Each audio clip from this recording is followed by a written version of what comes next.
Hi, I'm Chloe from Brit+Co. Thank you for chatting with me. How are you? Good. How Good, are you thanks, doing? Chloe. Good. I'm so excited to chat with both of you.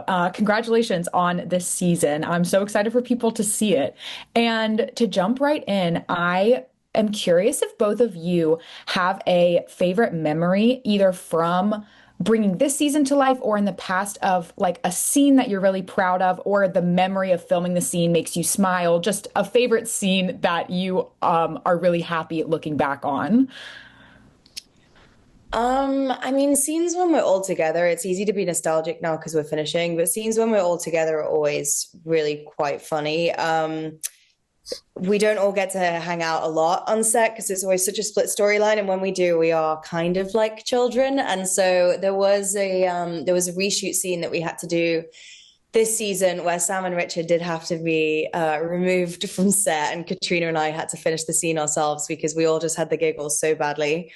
And it's very immature, but because the character is called Fanny, Fanny in England means something different than it does in America, and we all could not stop giggling. We had just finished our premiere for season 7 in New York, so we were jet lagged and tired and doing reshoots and trying to finish out season 8. And the four of us just once one of us starts giggling, the rest of us get set off. So that's probably one of my favorite memories.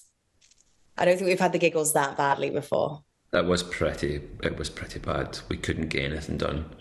And once you start copsing like that, it's almost in spite of yourself as well.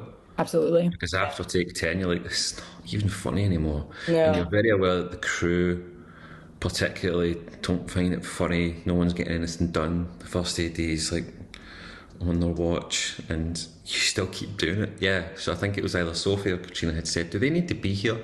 About me and Sam. And I was like, no, actually, they're not on camera, so, and I don't think we had any dialogue, maybe. Or the dialogue was read in for us or something. So Sam and I were politely, or maybe not so politely, asked to leave set. But there was a window on our side because the house is inside the studio, right? But so there's a little window, so the two of us could appear The in little the faces are window. just looking in the back of the scene. That was a lot of fun. It was I stupid love fun, but it was that. great. So I love that.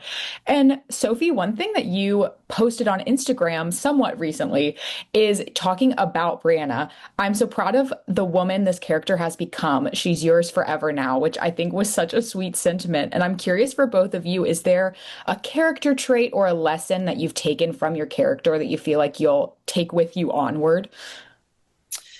I think just Brianna's Americanness, kind of living in her shoes, just not, she doesn't apologize for herself. Sometimes she probably should. But I love that she's just secure in her own skin and she's just fearlessly herself. And I think I've definitely learned to just not, yeah, apologize for my presence as much. I admire that about her. I think I'm quite English in that way. You are quite English. What about you, Richard? I don't think so. I don't think there's anything particularly I can say that I've taken away from Roger that Maybe lives some within me, I Latin. think. Huh? Maybe some Some, Latin. some Latin? Some Gaelic, maybe? Um, Yeah. that's it, really. Yeah, that's all I've got. Absolutely. Well, thank you so much, both of you, for taking the time to chat with me. It looks like that's all the time that I have. But I hope you have a great rest of your day and congratulations again. Thanks, Chloe. Really Thanks, appreciate it. Chloe. Have a good day. Thank you.